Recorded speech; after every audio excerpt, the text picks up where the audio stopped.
Hi, it's Tori Haggerty from Tuscan Club University's Fair Lending School. In this week's Fair Lending Short, I want to talk about appraisal bias. If you follow the news, you know that this is becoming more and more of a hot topic item, and very much so.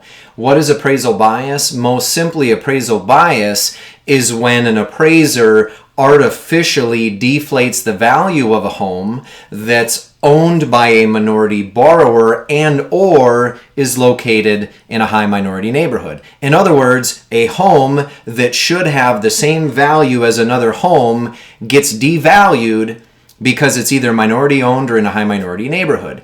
And there's bias in the appraisal process. So it's hard to find that within your process. Well, number one, this is where we have some crossover with compliance and fair lending who try to look for these types of things, but safety and soundness and risk managers who are often the keepers of the appraisals and are the ones making the underwriting decisions.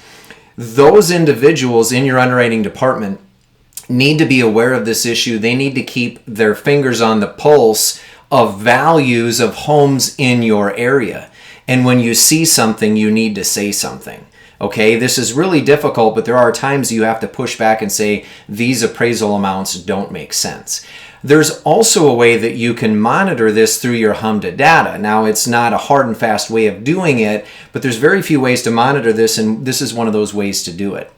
When you have high denial rates to minority applicants or high minority areas, and the denial reason is often based on collateral value or loan to value, that can be an indicator of appraisal bias issues because they're constantly being denied for collateral value when they probably should be approved.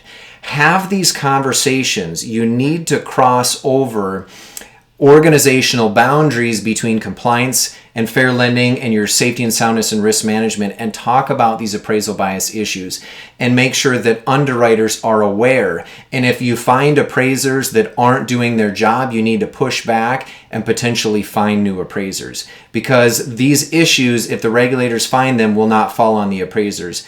They will fall on you, and it's up to you in order to correct these issues. Thanks for watching.